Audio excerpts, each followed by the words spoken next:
¿Qué tal? Buenas noches a todos. Muchas gracias por su puntual asistencia a este webinar.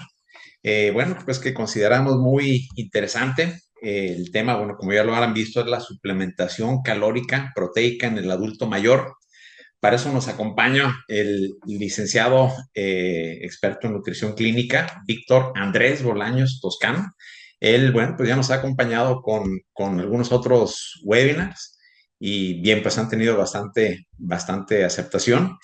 Y bien, pues para quien no tenga antecedentes del licenciado Víctor, bueno, pues les platico un poco de él. Él es licenciado en nutrición clínica por la Universidad de Guadalajara. Es especialista en nutriología clínica por la Universidad Autónoma de Nuevo León. Y bien, pues entre otras actividades profesionales es consultor privado en servicios de terapia y soporte nutricional. Es conferencista nacional e internacional a nivel, bueno, México, Latinoamérica, coautor de la guía de fórmulas poliméricas en nutrición clínica, divulgador científico en redes sociales y ex docente universitario de pregrado en la Universidad Tecnológica de México y en la Universidad Autónoma de Nuevo León. Es también asesor de suplementos y vinculación institucional dentro de la industria farmacéutica. Y bien, licenciado Víctor, bueno, le damos la palabra. Muchas gracias por acompañarnos nuevamente. Y también agradecemos el aval del Colegio de Nutriólogos de Jalisco por avalar este evento. Pues muchas gracias a todos y bienvenidos. Hola, ¿qué tal? Buenas noches a todos y todas. Y primero que nada, le quiero agradecer al Laboratorio RAM por esta oportunidad para hablar sobre un tema tan interesante en el área de la nutrición clínica y creo que en el área de la salud en general, ¿no? Porque todas aquellas personas que estamos dedicadas a esta rama, hemos notado cómo la tendencia en los últimos años ha ido enfocada a la atención en investigación, generación de guías prácticas, evidencia clínica, elaboración de ensayos clínicos aleatorizados y demás recursos enfocados a la atención del adulto mayor, una población que anteriormente estaba pues un poquito en el olvido, pero favorablemente, como se los comento, en los últimos años hemos tenido la oportunidad de prepararnos más, de generar más evidencia y de poder implementar esta evidencia de una manera que mejore nuestras prácticas y resultados en hospital, en consulta o en la manera en que nosotros trabajemos. Entonces, estoy agradecido con el laboratorio por esta oportunidad y también con todos ustedes por presentarse. Estoy seguro que les será de mucha utilidad esta información que les voy a presentar, que les voy a platicar, y cualquier duda que tengan, espero me la puedan hacer llegar al final de la presentación. Entonces voy a comenzar a proyectar esto. Y ahorita me confirman, doctor, que la presentación se vea claramente. Muy bien. Sí, ¿verdad? Sí. Y hago un poquito más chiquito este recuadro. Y adelante. Perfecto. Bueno, entonces creo que el tema ya lo conocemos todos y todas y es acerca de la suplementación calórico-proteica en el adulto mayor. Veremos las maneras en las cuales podemos implementar esta suplementación, ya sea mediante alimentos o bien utilizando estrategias o técnicas para fortificar los alimentos que utilizamos en el día a día. Todo esto será mediante vía oral o incluso, bueno, podríamos considerarlo de manera enteral cuando el paciente requiera alguna sonda, gastrostomía, etcétera, ¿no?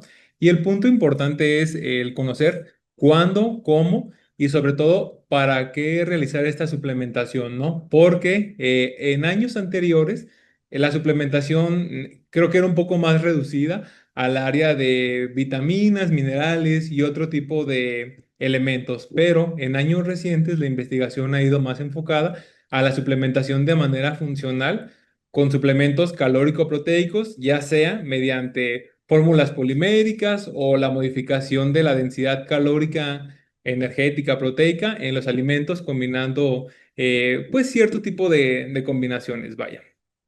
Entonces, comencemos.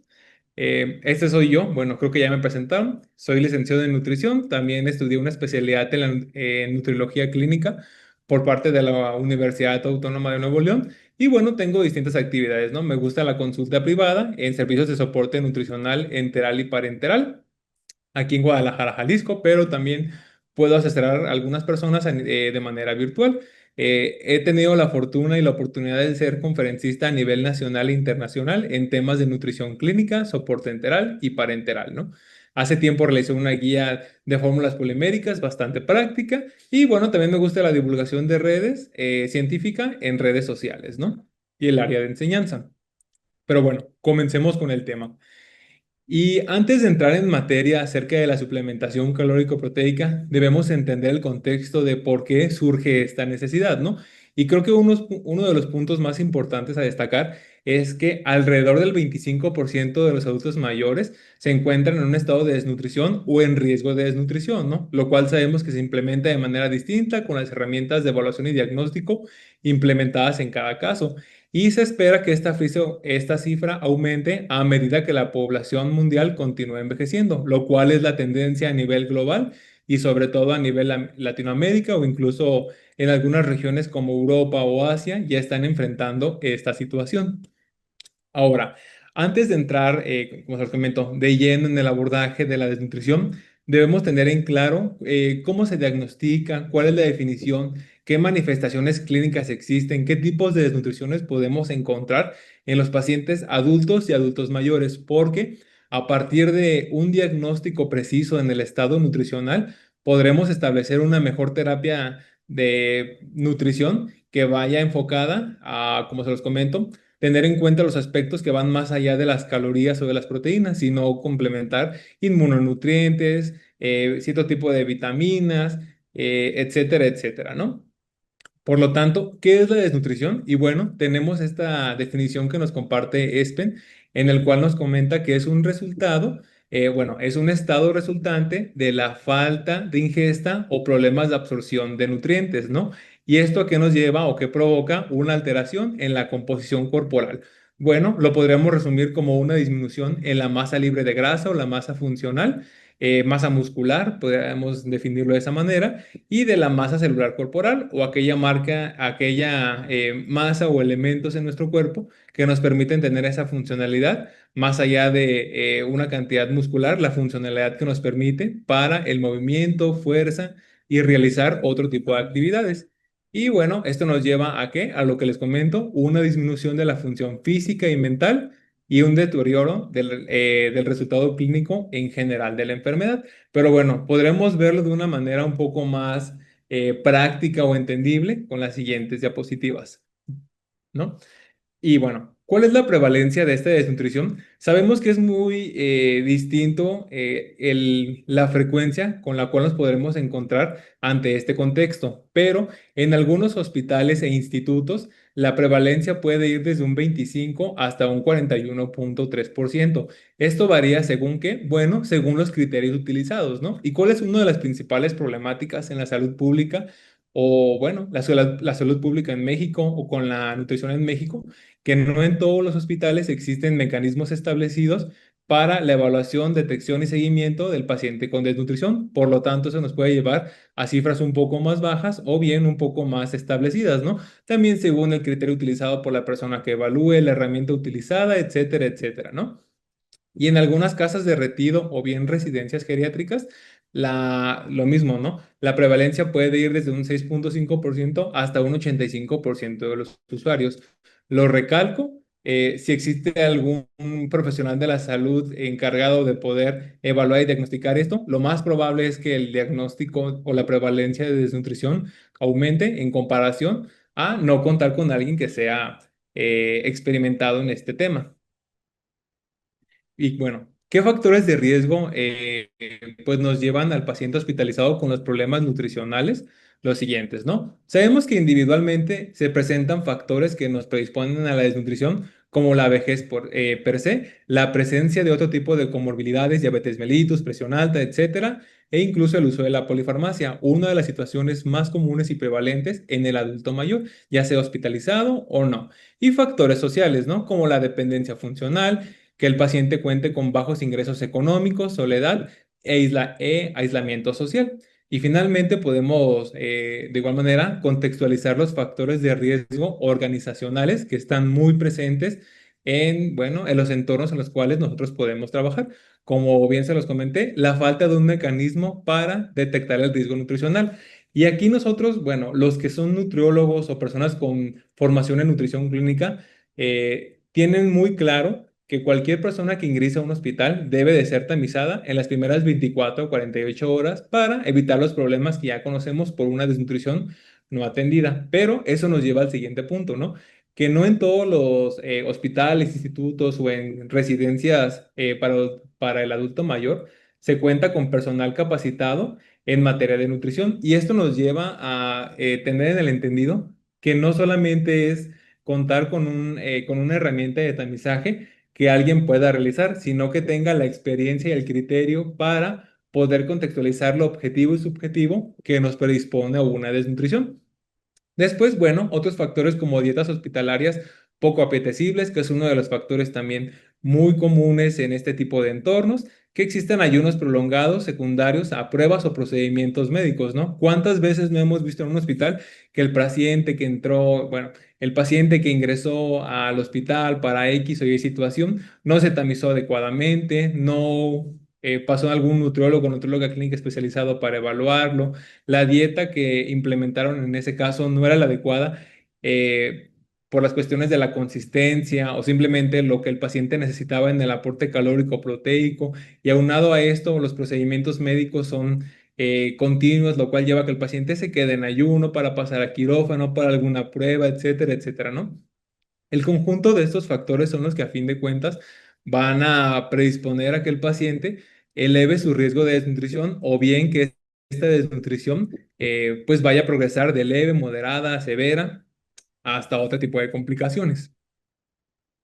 Ahora, la importancia de clasificar el tipo de desnutrición es muy importante y aquellas personas que estén un poco relacionadas a este tema tendrán en el entendido o conocerán este diagrama que nos compartió el año pasado del New England acerca de la clasificación de la desnutrición. Es muy sencillo, pero a fin de cuentas es muy útil para tener en el entendido qué tipo de desnutrición estamos enfrentando o a qué nos podemos, sí, con qué nos podemos encontrar para que partiendo de esto podamos establecer una mejor terapia nutricional. Sabemos que el paciente se puede encontrar o no en este riesgo de desnutrición. Posteriormente puede avanzar a un estado de desnutrición, lo cual lo corroboramos con una herramienta diagnóstica específica, evaluación antropométrica, clínica, exámenes bioquímicos, etcétera. Pero a partir de esta desnutrición que está frente a nosotros, es importante que podamos clasificarla de tres maneras, ¿no? O es una manera muy sencilla en la cual lo podemos identificar. Uno,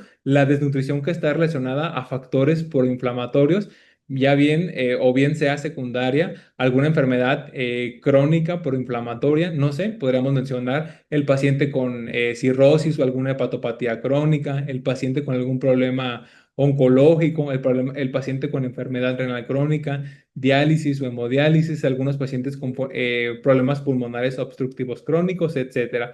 O bien secundario, un proceso alguna lesión aguda, ¿no? No sé, lesión renal aguda, el paciente con inflamación por COVID, etcétera, etcétera. O bien puede estar la desnutrición que no sea secundaria a problemas inflamatorios, ¿no? Como el paciente que tiene problemas para la deglución de alimentos, por alguna disfagia secundaria, un EBC, entre otros casos. O bien la desnutrición que puede estar relacionada o puede ser secundaria a las condiciones que son socioeconómicas o psicológicas, entre otros casos, ¿no? Y es importante poder realizar esta segmentación, sí, porque recordemos que las causas proinflamatorias de una desnutrición son más complicadas cuando requerimos este abordaje que sea de manera prolongada y requieren un monitoreo que sea muy específico en las cuestiones pues clínicas, funcionales y bioquímicas y no solamente vaya a contextualizar o evaluar el cambio o ganancia de peso. Y bien, aquí tendremos esta otra imagen que es bastante ilustrativa, en la cual podremos evaluar y contextualizar cómo es la salud muscular en tres distintos contextos, ¿no? El paciente que se encuentra sano, el paciente que puede presentar sarcopenia y el paciente con caquexia, ¿no? Recordando que la caquexia es secundaria a un proceso proinflamatorio que nos lleva a una degradación muscular y funcional más exacerbada, rápida y pronunciada en comparación al paciente con sarcopenia que bien puede o no perder peso, sin embargo, va a disminuir la funcionalidad presente en su día a día, ¿no? Y bueno, ¿esto a qué nos llevará? Como ya lo sabemos, a pérdidas de masa muscular, pérdidas de masa grasa, pérdidas en cuanto a la fortaleza ósea, un mayor riesgo de fragilidad, etcétera, etcétera, ¿no? Y bueno, ¿qué pasa cuando esta desnutrición se complica y prolonga durante un tiempo que sea más prolongado? Bien, inicialmente el paciente puede solo perder peso, ¿no? Pero cuando esta desnutrición se va encaminando a problemas un poco más clínicos o funcionales, eh, como tal las reservas o la composición interna, la funcionalidad va a disminuir, ¿no? Bueno, ¿cómo lo podremos ver? Primeramente, con la disminución de la ingesta de micronutrientes que son esenciales para procesos metabólicos y enzimáticos, ¿no? En cuanto a la salud ósea, la salud, bueno, coagulatoria o la buena función coagulatoria, problemas con el sistema inmune, anemia, disminución de la masa cerebral, ¿no? Por lo tanto, pues vamos a complicar un poco o disminuir nuestra función cognitiva, neurológica, o bien la disminución de la ingesta de macronutrientes sabemos que nos va a llevar como tal a esa pérdida de peso o desnutrición, fragilidad, disfagia, problemas cardiovasculares, problemas con la cicatrización de heridas, etcétera, etcétera, ¿no? Podríamos englobar estos tres factores como desnutrición o problemas de una dieta hipocalórica, problemas de anorexia, etcétera. Pero bueno, ¿qué es lo importante, qué es lo más importante en cuanto al abordaje de la desnutrición? Uno, poder realizar este tamizaje nutricional. Y sabemos que aquí es muy, muy, muy importante que podamos utilizar la herramienta uno con la que nos podamos sentir más cómodos, tengamos más experiencia y se contextualice al escenario en el que estamos trabajando. En el caso del adulto mayor sabemos que se recomienda la MNA Short Form y finalmente la podemos complementar con la MNA completa o bien utilizar el NRS 2002, lo cual sabemos que es una herramienta que se ha utilizado e implementado en múltiples casos y tiene bastante evidencia o abordaje para utilizar en estos casos, o bien la escala MOST. Secundario a esto, debemos de realizar una evaluación nutricional, contemplando factores antropométricos funcionales como dinamometría, la cantidad de masa muscular, exámenes sanguíneos, etcétera, etcétera, ¿no? Esto nos va a permitir profundizar qué tan seria o grave o cuánto ha repercutido a nivel corporal y funcional la pérdida de peso o desnutrición. Y finalmente podremos complementarlo o poner un nombre y apellido a esta desnutrición mediante, bueno, la herramienta MNA de manera completa, los criterios GLIM, la valoración global subjetiva, la herramienta SARC-F, etcétera, etcétera, ¿no? Mi recomendación, bueno, es que podamos utilizar el MNA Short Form y a la postre el MNA completo, pero complementarlo con el SARC-F en el caso del paciente con sarcopenia o incluso caquexia para complementar más allá de la pérdida de peso, de nutrición, la disminución en cuanto a la funcionalidad a nivel muscular. Y bueno, la intervención nutricional, ahora sí nos vamos encaminando a este punto. ¿En qué se basa, no? Inicialmente necesitaremos realizar este abordaje o tamizaje y diagnóstico de desnutrición para poder establecer una terapia o indicación nutricional que sea contextualizada al escenario en el que estamos trabajando, ¿no? El escenario referente al estado nutricional del paciente, a la capacidad de deglución que esté presente, a la vía de alimentación que se esté realizando y por ello debemos tener en cuenta las recomendaciones o necesidades nutricionales específicas a ese estado nutricional o bien a esa patología per se, si requiere una mayor cantidad de proteínas, de lípidos, de hidratos de carbono, cierto tipo de macronutrientes, complementarlo con algún inmunonutriente, vitamina D, arginina, glutamina, etcétera, ¿no? O bien poder adaptar esto en cuanto a la consistencia que requiere este alimento para que el paciente lo pueda pues masticar y poder digerir sin algún problema. Y esto lo podamos complementar o realizar mediante la suplementación de la alimentación vía oral con alguna fórmula polimérica, algún módulo proteico, mediante el uso de nutrición enteral, ya sea con sonda u ostomía, y bien el uso de parenteral, la cual sabemos que no está peleado, por así decirlo, o no es o no se debe de implementar de manera aislada, sino que en algunos casos será en conjunto a la nutrición enteral o la suplementación vía oral. Puntos clave de la intervención nutricional. Bueno, esto es un panorama general y siempre lo debemos especificar o adaptar a las condiciones del paciente. Pero, ¿qué nos mencionan, nos sugieren las últimas guías ESPEN? Es que el abordaje calórico en el caso del paciente en riesgo de desnutrición o desnutrición, puede estar en un rango de 32 a 38 kilocalorías por kilogramo. Em, Puede parecer una cantidad bastante significativa, sin embargo, contemplamos que en el caso de estos pacientes pueden llegar con pesos que son muy bajos, ¿no? 35, 40, 50 kilos, y esto nos llevaría a una cantidad aproximada de 1,400, 1,500 y 2,000. Y aquí otra recomendación es poder establecer necesidad esta necesidad calórica como el objetivo. Sin embargo, podremos alcanzarla de manera escalonada según las condiciones del paciente, si presenta algún síndrome de realimentación, si lo adaptaremos a la tolerancia gastrointestinal con la vía enteral o simplemente con la consistencia de los alimentos, ¿no? O véanlo como la meta. Sin embargo, podrán existir escenarios en los cuales el proceso para llegar a esa meta será un poco más escalonado o lento, pero sabremos que vamos a llegar. Y en cuanto al aporte de proteínas, se recomienda que sea entre 1,2 o 1,5 gramos por kilogramo, pero generalmente se recomienda que sea mayor a 1 gramo por kilogramo de peso y también que sea menor a 2 gramos por kilogramo de peso.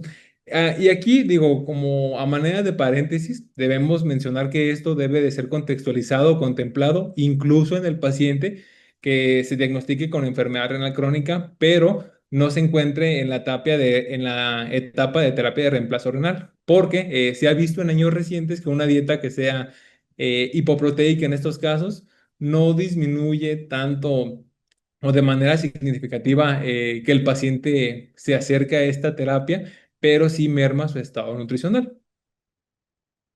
Y bueno, ¿qué otras consideraciones debemos tener en cuenta para este tipo de escenarios?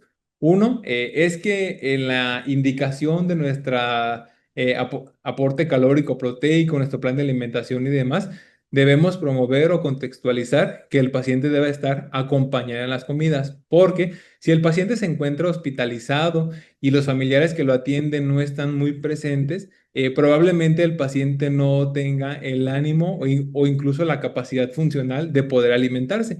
Y esto puede ser de la misma manera en casa. Por eso debemos eh, apoyar o sí, promover este tipo de prácticas que son adecuadas para que el paciente pueda cumplir con el plan de alimentación que tiene preestablecido. De igual manera, asistencia para la alimentación, porque no siempre tendrán la posibilidad de llevar la cuchara a la boca, de poder destapar la fórmula polimérica, de poder realizar las preparaciones o fortificación de los alimentos que sean necesarias. Bueno, les adelanté un punto. Debemos de contextualizar o adaptar la fortificación de alimentos para aumentar la densidad calórica proteica, porque si el paciente tiene algún problema de saciedad o el paciente presenta saciedad temprana, será complicado que pueda lograr su necesidad de energía, calorías, proteínas, grasas, etcétera, pero mediante la fortificación de estos alimentos con algunos suplementos u otro tipo de ingredientes, podrá ser más factible que pueda alcanzar esta meta de energía para poder cumplir con la meta preestablecida o con las necesidades que requiere para una mejoría de su estado nutricional. También debemos de tomar en cuenta la modificación de las texturas, porque no siempre el paciente podrá contemplar o podrá tener pues una dentadura que sea adecuada para poder masticar estos alimentos, y bueno, modificando esto o tomándolo en cuenta permitirá que el paciente pueda llevar la dieta que sea adecuada en cuanto a calidad, cantidad y pues la consistencia o textura presente. La variedad de alimentos, porque al igual que ellos, creo que todos nosotros nos vamos a sentir cansados de todos los días comer la misma fruta, la misma verdura, la misma fuente proteica o incluso el mismo suplemento que tenga el mismo sabor. Por lo tanto, debemos incentivar o realizar estrategias que permitan que el paciente cuente con una variedad más amplia de alimentos para que pueda implementar este abordaje nutricional en su día a día. Y bueno, finalmente poder promover o sugerir un número distinto de comidas a lo largo del día, porque si bien existen los tiempos de comida principales como es el desayuno, comida y cena, poder establecer un poco más de comidas a lo largo del día, que sean más pequeñas pero fortificadas, o con una mayor densidad calórica proteica, nos acercará o facilitará que el paciente de igual manera pueda lograr su necesidad de energía y proteínas a lo largo del día. Y bueno, un punto importante a considerar es cuándo vamos a aumentar la carga calórica proteica en el paciente adulto mayor. Y bueno, aquí nos vamos a basar en las recomendaciones de las guías Aspen que nos mencionan cómo el paciente adulto mayor hospitalizado con desnutrición o en riesgo de desnutrición necesita una mayor cantidad de energía y proteínas en su dieta para mejorar la ingesta dietética y sobre todo mantener un peso corporal adecuado y reducir el riesgo de complicaciones y reingresos, complicaciones infecciosas, de fragilidad, de un mayor riesgo, bueno, de reingreso hospitalario o una estancia hospitalaria que sea más prolongada. ¿Y qué nos recomienda de igual manera las guías ESPEN para la suplementación con fórmulas poliméricas? Contemplar que éstas puedan aportar más de 400 kilocalorías y de 30 gramos de proteína al día. Si bien puede ser solamente con una fuente pues de estos nutrientes o con una fórmula polimérica, podremos contemplar dos, o bien el poder fortificarlas o complementarlas con algún otro módulo proteico. ¿Y qué estrategias de fortificación de alimentos también existen? Bueno, este es un punto muy importante porque ¿cuál es el objetivo de esto? Abordar a fin de cuentas las deficiencias nutricionales que sean comunes y mejorar la ingesta dietética para, de igual manera, prevenir el riesgo de desnutrición, la desnutrición per se o los problemas de salud asociados que hemos mencionado, sarcopenia y deterioro funcional. ¿Y las estrategias de fortificación de alimentos en qué se van a centrar? Uno, en aumentar la ingesta proteica, la ingesta de energía y proteína en general. Bueno, aquí podemos contextualizar o contemplar lo que son las emulsiones lipídicas, los lípidos, grasas y los carbohidratos que sean adecuados al paciente. Y bien la fortificación con micronutrientes. En cuanto a a las fuentes proteicas, sabemos que deben ser fuentes proteicas de elevado, perdón, valor biológico y con un alto contenido de leucina. En energía y proteína, tomar en cuenta o poder implementar cuando sea útil el añadir aceites omega 3 o antiinflamatorios, proteínas y bien el uso de suplementos proteicos cuando sea necesario. Y finalmente, en los micronutrientes debemos de reducir las deficiencias más comunes, como es la anemia por deficiencia de hierro o bien la deficiencia de vitamina D, lo cual sabemos que es algo bastante común en el adulto, sobre todo adulto mayor, y más aún en el paciente adulto mayor hospitalizado con bajo peso, sarcopenia, caquexia, etcétera. ¿Y qué alimentos se pueden utilizar para la fortificación de alimentos? Bueno, es muy interesante porque el poder adaptar este tipo de herramientas o estrategias siempre será acorde a nuestro entorno de trabajo o incluso a la región donde nosotros nos encontremos o se encuentre el paciente con el que estemos trabajando, ¿no? Una de las herramientas más comunes o estrategias que se contextualiza o que se recomienda es poder añadir lo que es la leche en polvo, generalmente baja en grasa, a otro tipo de leche para aumentar la cantidad de grasa, proteína y un poco de carbohidratos. O bien a este tipo de alimentos añadirle un poco más de leche evaporada, crema, yogur, incluso otro tipo de fuentes a través de helado. Digo, si aquí tendremos que tener cuidado por la cantidad de azúcar que pueda aportar, habrá ocasiones en que esto nos podría ayudar a poder lograr la necesidad de calorías y energía en general, queso rallado o este tipo de fuentes grasas, o bien el uso de almendras que también sea molido, quinoa, crema de cacahuate, miel o aceite de oliva.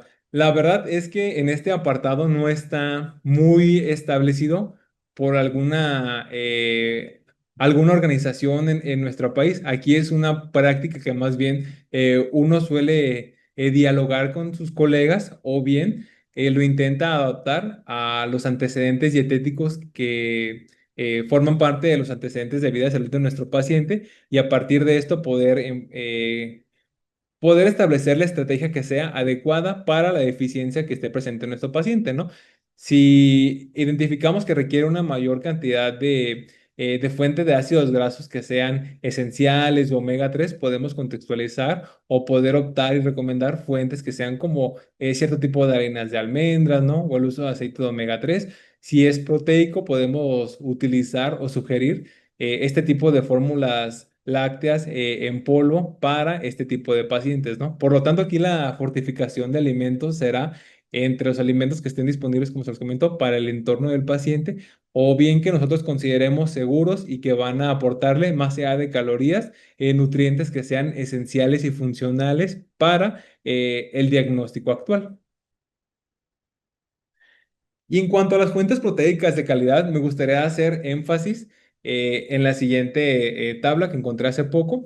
Y aquí, bueno, ¿qué es lo que les quiero destacar? Tres puntos claves. Uno, el valor biológico o que esta proteína sea de calidad, lo cual podemos ver que está presente sobre todo en suplementos, como lo puede ser suero de leche, albúmina de huevo, incluso en caseína, entre otro tipo de fuentes proteicas, ¿no? O bien la leche entera, pero el famoso PDCAAS o el índice de calidad de aminoácidos, de igual manera, debe de ser contextualizado para poder sugerir aquella proteína que tenga una mayor calidad o una fuente de aminoácidos que sean esenciales y funcionales para nuestro adulto mayor. Y de igual manera podrán surgir o coincidir con los antes mencionados, ¿no? Las fuentes proteicas de mayor calidad serán las de origen animal, como de igual manera puede ser el suero de leche, ¿no?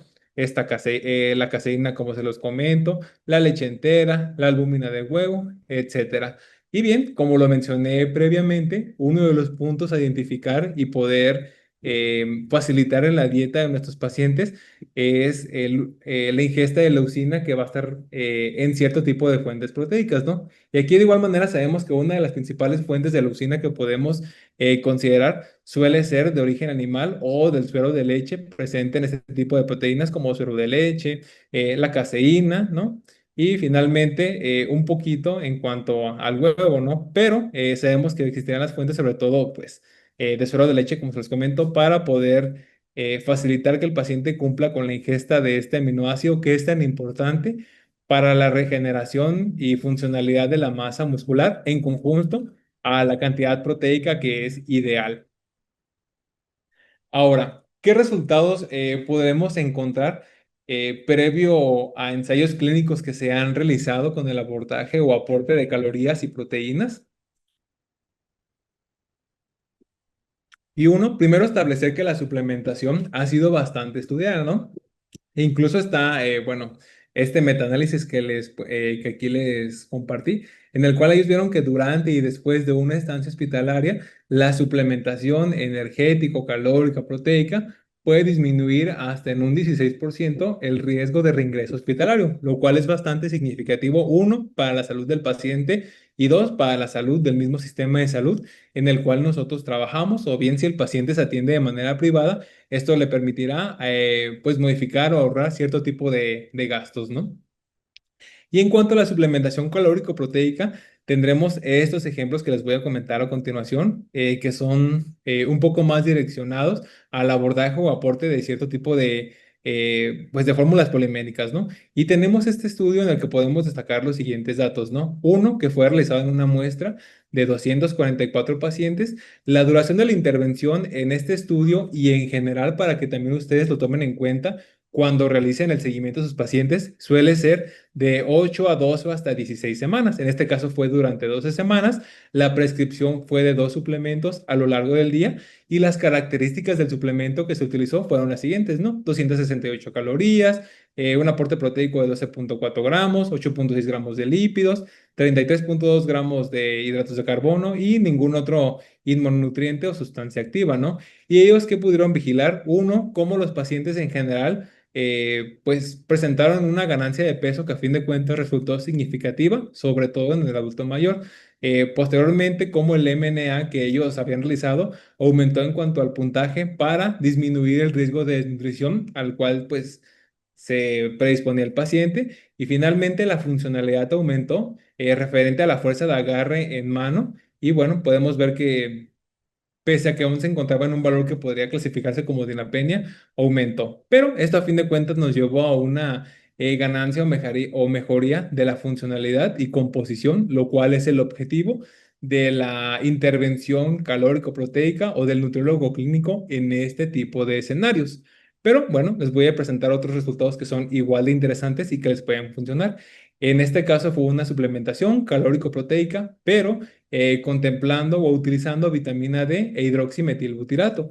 De igual manera, este estudio se realizó en 109 pacientes, la duración fue de 90 días, un poco más, bueno, pues de las, sí, más o menos como las 12 semanas, poquito menos, y las características de la fórmula polimérica eran la siguiente, era una mayor cantidad de kilocalorías, una mayor cantidad de proteínas por toma, lípidos de 11 gramos, 44 gramos de hidratos de carbono, pero aquí podemos ver el uso de este tipo de nutrientes o sustancias activas, ¿no? 4 gramos de hidroximetilbutirato y, bueno, 160 unidades internacionales de vitamina D. Y, bueno, ¿qué establecieron o qué pudieron encontrar?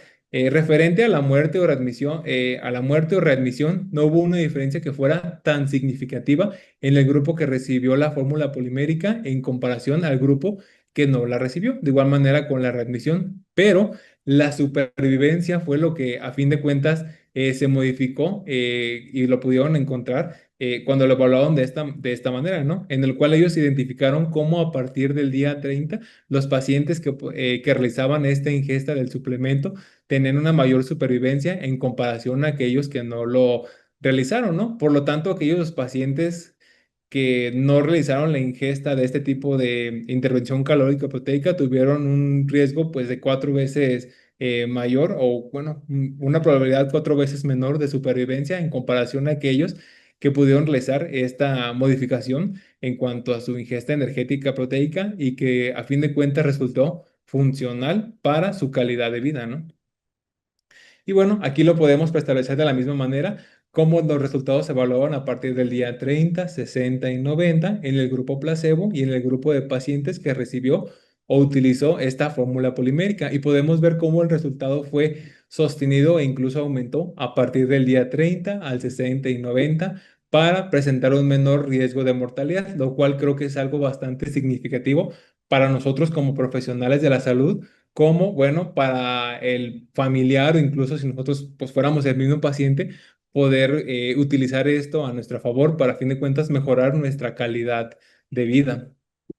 Tenemos este otro estudio en el cual la muestra fue en 120 pacientes, la duración de igual manera fue durante 12 semanas, la prescripción fue de 2 suplementos a lo largo del día. Pero, ¿qué características eran claves en este suplemento? Uno, que aportaba 20 gramos de proteína, pero aquí lo interesante, a mi parecer, fue evaluar la fuente pues de proteína que eran parte de estos 20 gramos, en el cual el 50% era caseína, el 40% suero de leche y un 10% de soya. Pero esta fuente proteica tenía pues los 3000 miligramos o 3 gramos de leucina con una cantidad que era muy baja de lípidos y de carbohidratos en conjunto a 800 unidades internacionales de vitamina D y 300 miligramos de calcio.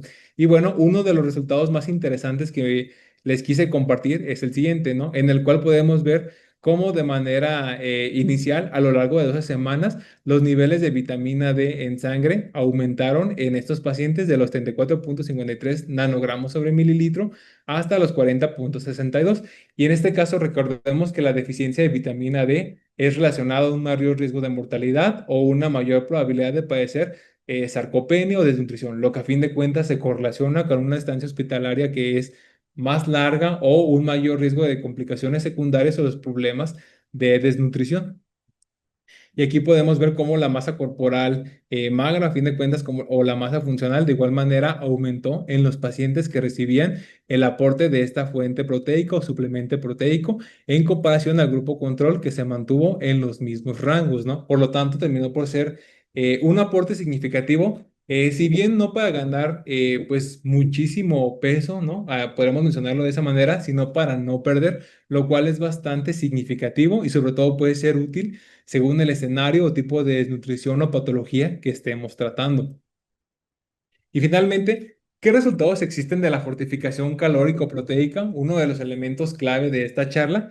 Bueno, aquí es muy interesante, pero también es hasta cierto punto algo que tendremos que evaluar nosotros como profesionales de la salud, porque si bien han existido distintos estudios o ensayos clínicos en los cuales se ha promovido e intentado modificar el tipo de fortificación energética o energético proteica o solamente proteica mediante cierto tipo de recetas o modificaciones en cuanto a la textura de los alimentos, aún el poder contar con resultados clínicos significativos no es algo tan común, ¿no?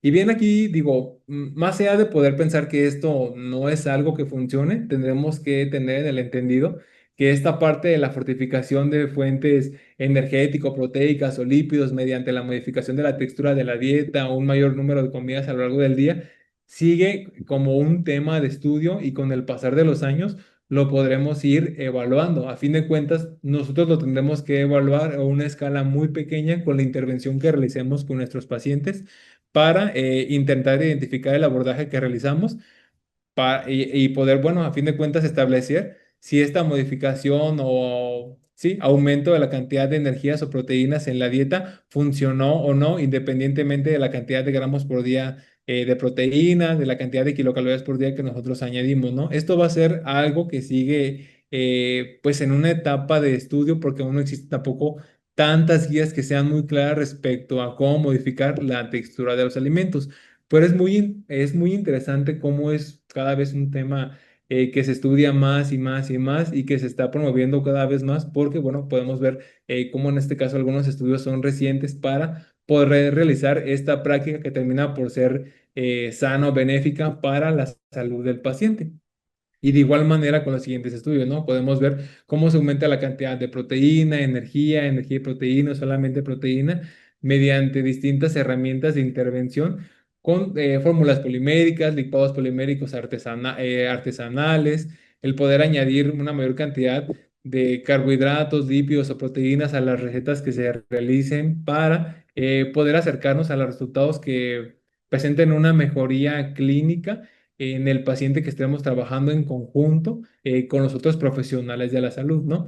Y como se los comento, esto no quiere decir que no funcione, sino que simplemente estamos en esa etapa en la que se encuentran realizando la mayoría de estudios o se está estableciendo un mecanismo que sea, pues, un poco más preestablecido, vaya, para poder identificar esto. Pero a fin de cuentas, lo interesante de esto es contemplar otro tipo de estrategias que nosotros podemos terminar de realizar en la consulta o trabajo que nosotros realicemos. Y va a ser lo mismo, ¿no? Porque sabemos que es muy complicado en ocasiones evaluar que el paciente realice esta modificación del aporte calórico proteico, modificación de texturas y demás, cuando está fuera del hospital o incluso en el hospital podrá ser un poco complicado cuando no tenemos tanto control en comparación bueno, a la alimentación vía enteral o parenteral, en la cual tenemos un poquito más de control, ¿no? Pero como se los comento, podemos ver las distintas herramientas y estrategias que se han utilizado para añadir otro tipo de alimentos, para añadir alimentos y suplementos, para poder utilizar suplementos a manera de snack o para complementar las comidas que realice el paciente y aumentar a fin de cuentas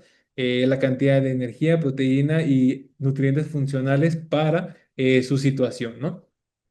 Y con esto, bueno, ¿qué podemos establecer como los objetivos de la fortificación en este tipo de terapia dietética? Uno, estamos centrados o el objetivo principal es aumentar la ingesta calórica, ¿no? Pero más allá de la ingesta calórica, aportar nutrientes que terminen por ser funcionales y que realicen un beneficio para el paciente con, bueno, el aumento de la ingesta proteica o la indicación de fuentes proteicas que tengan en su composición proteínas de alto valor biológico, como lo vimos previamente, a partir de suero de leche, concentrado de leche, albúmina de huevo, caseinato de calcio o incluso algunas otras fuentes alternativas de proteína, ¿no? Soya y otras vegetales que se encuentran en estudio. Que el paciente pueda presentar una ganancia de peso o una mejoría en su IMC correlacionado a una mejoría funcional. Y esto nos lleva a lo siguiente, ¿no? Que el paciente pueda mejorar su calidad de vida o que por lo menos pueda disminuir el riesgo de desnutrición, sobre todo en el ámbito hospitalario, ¿no? Que pueda preservar su masa muscular o su perímetro braquial y, bueno, también el perímetro de pantorrilla, o bien preservar la masa grasa en los pliegues como lo son bicipital, tricipital o subescapular, ¿no? Aquí les quiero compartir unas guías que estuve revisando recientemente para poder conocer las estrategias de fortificación de alimentos que se realizan en otros países en los cuales tienen un poco más avanzada esta situación, ¿no? Y para, igual y sorpresa a algunos y para otros no, esto ha sido un tema de estudio que se realiza cada vez más en algunas localizaciones o regiones, como lo son asiáticas o bien en Reino Unido, los cuales sabemos que son profesionales de la nutrición que promueven bastante la aplicación de la evidencia científica, que ellos mismos la realizan y que a fin de cuentas la aterrizan con guías que, bueno, funcionen de una manera práctica en el ámbito clínico, hospitalario o incluso ambulatorio. Por lo tanto, son documentos que les recomiendo puedan buscar posteriormente en Google para que ustedes terminen por evaluarlos o tener su propio criterio y vean qué tan útil puede ser o cómo lo pueden adaptar a las prácticas que ustedes implementan. O esta otra guía también de la NHS que es muy bonita y te da la pauta general sobre qué tipo de estrategias puedes realizar. Y bueno, uno de los puntos con los que quiero cerrar es que ya que tenemos claro el diagnóstico del paciente, qué tipo de abordaje necesita, ¿no? ¿Cómo lo vamos a indicar? Y bueno, ¿cuál es el resultado que vamos a esperar basado en los antecedentes, pues que analizamos para tener resultados similares? Es contemplar los factores que van a comprometer la adherencia al uso de suplementos calórico-proteicos, porque una de las prácticas más comunes cuando uno es recién egresado y de repente pues necesita un poquito más de criterio, práctica clínica para contemplar este tipo de factores, es optar por los suplementos que son de mayor renombre o que son el mejor, pero que en ocasiones el paciente no los puede comprar o no le gusta el tomarlos o simplemente no lo hacen sentir cómodo y no encaminará la práctica o la intervención nutricional a obtener resultados que sean adecuados para que el paciente mejore su calidad de vida, ¿no? Y es por ello que, bueno, una vez que contemplamos este tipo de suplementos nutricionales orales, debemos de contextualizar o tomar en cuenta por lo menos tres factores independientemente del entorno en el que estemos trabajando. Uno, los factores del entorno de trabajo en el que estemos trabajando para tener en cuenta qué tan factible es si en el hospital que trabajo, ya sea público o privado, uno, cuenten con las prácticas necesarias para poder implementar o realizar de manera subsecuente la intervención dietética o nutricional que yo quiero realizar, ¿no? O sea, qué tan capacitado está el paciente, perdón, el paciente, el personal de trabajo para poder darle seguimiento a la indicación calórica proteica que voy a indicar, ¿no? Para que se implemente mediante la sonda o ostomía, que se establezca en los tiempos que sean necesarios, que el paciente en este caso cuente con el soporte o grupo, pues familiar o de acompañantes que le permitan o le acerquen o promuevan el uso de este suplemento durante su estancia para que pueda cumplir con el tratamiento, que realmente los tiempos de administración de este suplemento sean los adecuados, ¿no? Porque cuántas veces no, pues le llegan al paciente los suplementos con su charola, pero no sabe si tomarlos con el desayuno, entre comidas, qué tan rápido los puede tomar, si lo puede combinar con hielo, sin hielo, ¿no? Todo este tipo de factores terminan por ser muy importantes y le facilitan al paciente esta práctica para que se sienta cómodo y a fin de cuentas para que mejore su estado nutricional, que es lo que nosotros buscamos, ¿no? El tipo de factores, bueno, personales para saber si el paciente podrá o no realizar esta práctica, ¿no? Porque sabemos que en ocasiones hay pacientes que se pueden beneficiar de la fórmula polimérica o del suplemento que es el mejor en proteína, en vitamina D, que es para el paciente con diabetes, pero si eso a fin de cuentas no lo hace sentir cómodo, también es importante que no forcemos esta práctica porque va a generar una aversión que terminará por ser contraproducente en el corto, mediano o incluso largo plazo para que el paciente rechace. Porque ¿cuántas veces nosotros no hemos trabajado con una persona que tiene cierto tipo de aversión o negativa a utilizar algún suplemento porque anteriormente la persona que lo indicó le comentaba que era todos los días, que lo combinara con cierto tipo de fruta o verdura o en cierto horario del día y terminó por disgustarle y optar por nunca volver a tomarlo, ¿no? Y termina por ser algo que a nosotros nos puede complicar la planeación de nuestro tratamiento. O bien los factores que son relacionados al producto, ¿no? Porque también sabemos que puede existir el producto que sea mejor en cuanto a la calidad de proteínas con la que cuente, que tenga vitamina D, arginina, glutamina, la proteína del suero de leche proveniente de Suiza, pero si este producto se encuentra en una formulación que es sabor, pues no sé, sabor mandarina y al paciente no le gusta la mandarina, no se lo va a tomar y sobre todo si es algo que se implementa vía oral o que se intenta o se planea que sea para fortificar los alimentos, el paciente no lo va a hacer. Entonces, pues quizá tengamos que optar por una alternativa que no cuente con esos beneficios o esas cualidades, pero que le van a permitir acercarse un poco más al objetivo del tratamiento nutricional en comparación a aquellos, a que el paciente no lo haga o que lo realice 2 días y que lo deje de hacer los otros 28 días del mes. Por lo tanto, esto es muy importante, ¿no? Así como, bueno, contemplar las condiciones de el sabor para el paciente, ¿no? La viscosidad de la fórmula, el aroma, etcétera, etcétera. Poder contextualizar todo este tipo de factores y poder implementarlos a nuestro favor, terminará por ser algo favorable para que el paciente mejore pues su calidad de vida, para que se pueda pegar a la terapia nutricional y que termine por dar los resultados que sean adecuados para el paciente y para nosotros y que ninguno de las dos partes se sienta frustrado con esta situación. Vaya, ¿no? Vaya, ¿no? Por eso se los quería comentar y me pareció algo muy, muy importante. Y lo podemos complementar con la siguiente guía, ¿no? La cual podemos contextualizar, tomar en cuenta y evaluar los factores de apego, bueno, por complicaciones gastrointestinales o funcionales, deterioros bueno, de la función cognitiva, de la capacidad de deglución de alimentos, etcétera, etcétera, para establecer o poder tener previsto qué tan factible es o no que nuestro paciente cumpla con este resultado, ¿no? Y bueno, hasta aquí sería todo lo que a mí me gustaría presentarles. ¿Tienen alguna pregunta? Muchas gracias, licenciado Víctor. Tenemos algunas preguntas ya en el chat y bien, pues vamos a darles lectura. Igual, si alguien tiene más preguntas, por favor, siéntase libres. Nos quedan algunos minutos. Nos pregunta Alberto Ramírez, dice, ¿existe recomendación de energía en paciente adulto mayor con obesidad con diagnóstico de desnutrición?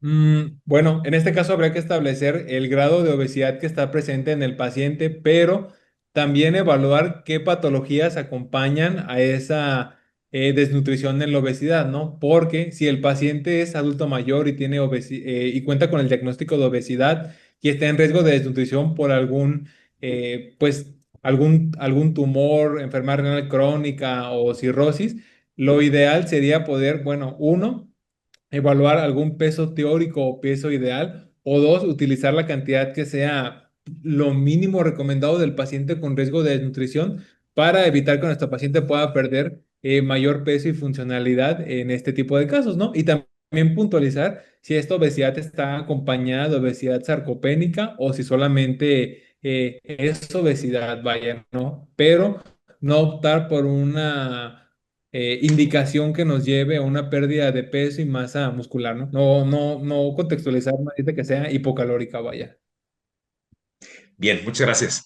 Segunda pregunta nos dice Yasmín Camacho, ¿cuándo suele utilizar caseinato de calcio y cuándo suero de leche?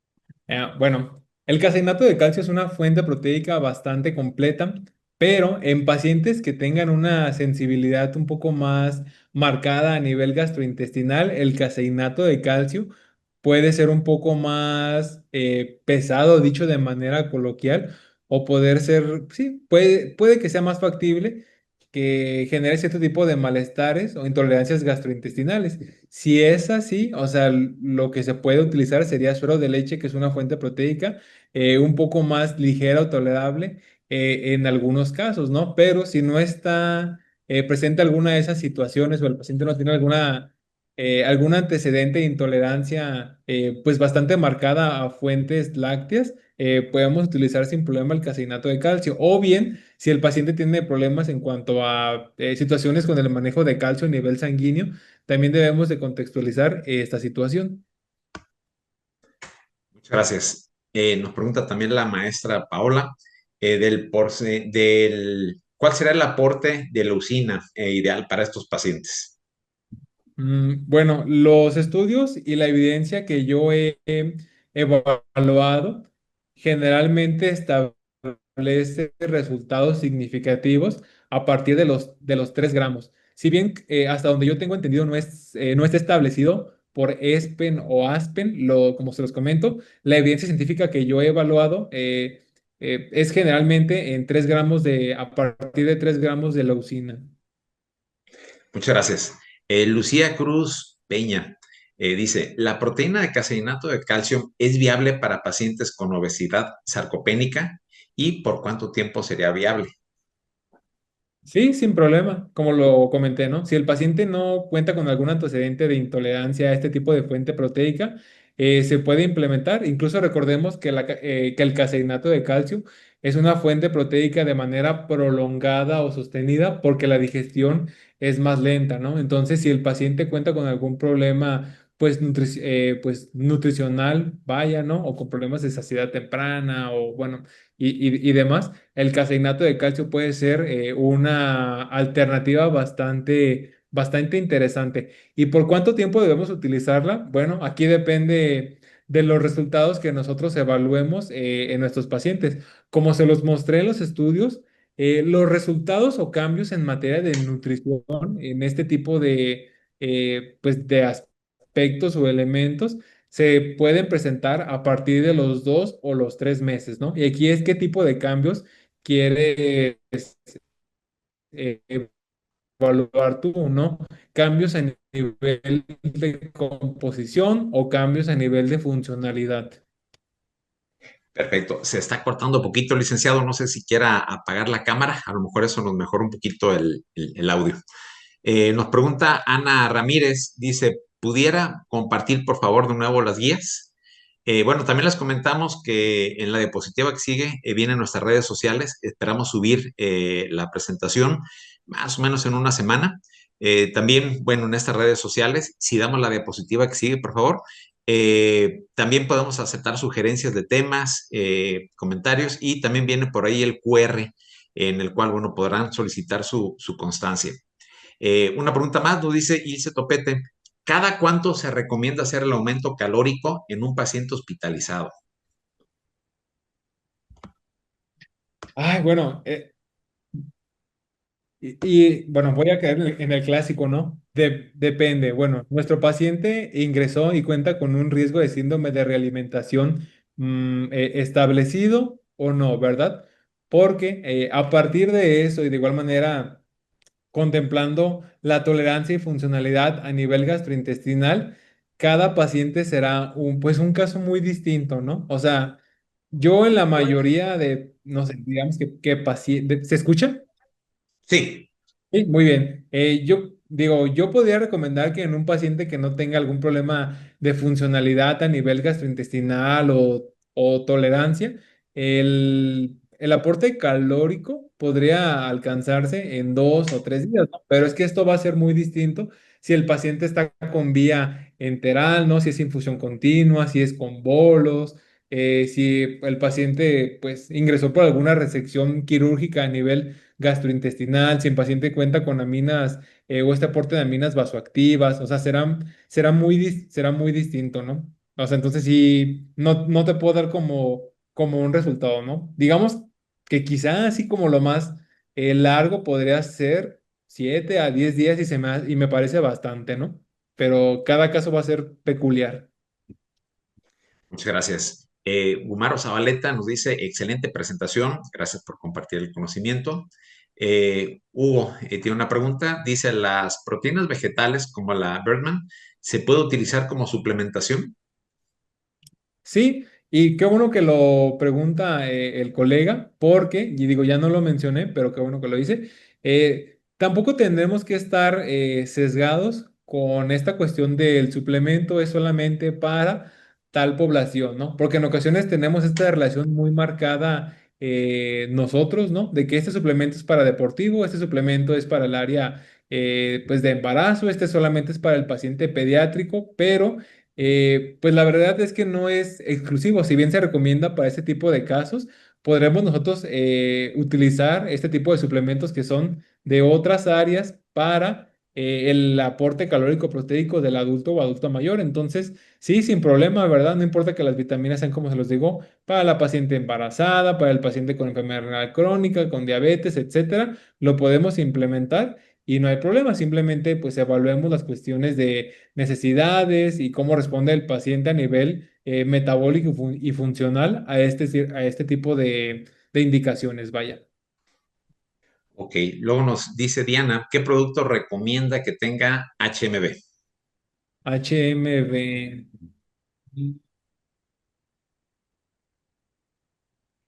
Ay, ahorita no me acuerdo, colega. O sea, si te soy honesto, no, ahorita no me acuerdo, tendría que revisarlo para sugerirte algún caso. Ya hay algún pan de fuentes proteicas con HMB que incluso son especiales para adultos mayores y se encuentran en internet, pero ahorita no te podré decir alguna marca. Clio Chávez nos dice, ¿qué indicadores clínicos o bioquímicos considera que pudieran ser más útiles para dar seguimiento al impacto de la suplementación? Clínicos, digo, pues sabemos que está la evaluación del peso que es general, los perímetros, bueno, braquiales, de pantorrilla, la funcionalidad con dinamometría y a nivel bioquímico, sabemos que las proteínas séricas se pueden evaluar como lo son, pues, la albúmina u otro tipo de globulinas o incluso, pues, pralbúmina, pero sí se me iría por estas, ¿no? Albúmina, proalbúmina, otro tipo de globulinas. Y bueno, también la evaluación de una biometría hemática a nivel general, ¿no? O sea, sería lo que le podría recomendar, colega. Perfecto, bueno, pues no hay más preguntas. De igual manera, podemos volver a mostrar el QR por si alguien faltó de escanearlo. Claro, este doctor. Sí, Muy bien. Bueno, y aquí también les quería comentar que en este caso Laboratorio RAM me acercó y presentó los siguientes suplementos que me parecieron muy interesantes y creo que terminan por ser parte de la charla aquí mencionada, ¿no? Que en ocasiones requerimos fuentes energéticas o bien de proteínas de alta calidad como lo son suero de leche, albúmina de huevo y caseinato de calcio. Y este tipo de suplementos que ellos han formulado, bueno, a mí me parecieron muy interesantes porque si bien este solamente cuenta con albúmina de huevo en su formulación, los otros cuentan con un mayor aporte energético y proteico a partir de solamente suero de leche, caseinato de calcio o albúmina de huevo para poder añadirlo ya sea en licuados o bueno, a la dieta en general mediante otro tipo de estrategias de fortificación. Y tengo entendido que este suplemento también es de hierro, que es liposomado, y me pareció muy interesante porque no hay tantas alternativas en el mercado, ¿no? Entonces, los invito a que ustedes evalúen este tipo de productos y si les llama la atención, que tengan la disposición de poder probarlos para contemplarlos como una herramienta en su práctica clínica. perfecto. Pues muchas gracias. Ya tenemos un comentario más, nada más de Umaro Zabaleta. Dice que es muy práctico hacerlo con la dinamometría. Y bien, pues que el resultado se ve en poco tiempo. Y bueno, pues no nos queda más que agradecerle su asistencia a todos y bueno, nuevamente agradecer el aval del Colegio de Nutriólogos de Jalisco. Y bien, pues quedamos a su disposición para propuestas y ahí están nuestras redes sociales. Ahí podemos ver otros webinars impartidos también por el licenciado Víctor Bolaños.